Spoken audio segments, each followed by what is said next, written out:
So, are we ready? Yeah. Okay, I'm going to start. Okay, great. Hi, I'm Tom Strastle, and if you're wondering how that's spelled, it's just like it sounds, S-T-R-A-S-T-H-L-E. I'm here in Waukesha, Wisconsin at my office. You're probably more aware of my wife, Laura Wickles, of Wickles, Wisconsin Composts and Jellies. We call her the famous one in the family.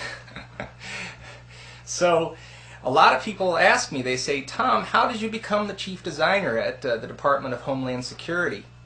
And I like to tell them, and it's a little bit of a joke around here, I say before I was designing for the homeland, I was designing for the heartland.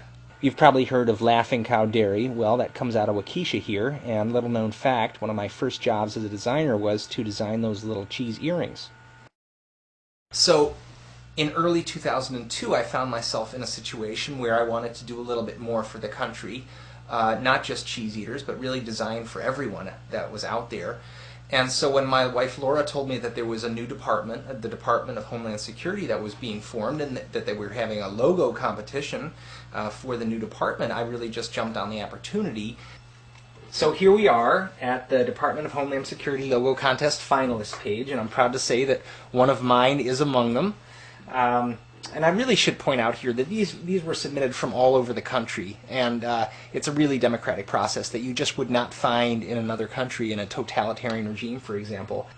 And as you can see, there really were some fantastic entries from all over the world. I mean, different plays on different words, the flag and the eagle, and you know, there's sort of an atomic thing going on in the background here. I'm not totally sure what that means, but some really creative stuff. An eye watching you, really comforting sort of feeling there. The rocket going outside of the thing, which I thought was really interesting, really broke the mold of the circle. And mine here, all the way at the bottom, to me, Homeland Security is about walls in the end, and you can see that I put a little wall with a flag in it for the United States. My logo ended up being a bit too progressive for them, but Tom Ridge really liked my style and brought me to Washington and started me off as part of the design team.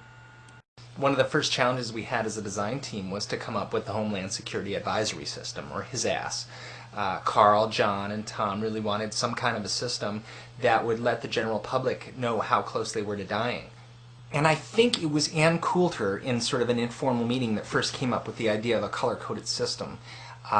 So I can't take all the credit for it, but in her system it was actually the colors corresponded to the skin color that the terrorists would most likely be on a given day.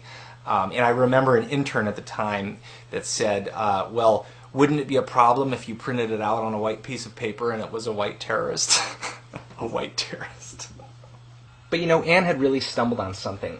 Whether she knew it or not, in the world of design, we use color quite often. So we just picked up the ball and ran with it. These are some really initial test tip of the iceberg stuff. But one day I walked in the office and I said, hey, what are some colors that people look forward to in life?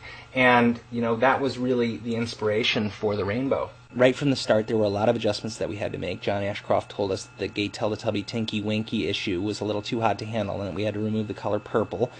And Tom Ridge pulled me aside at one point and said, hey, my favorite color is green, can we move it to the bottom? And I said, sure.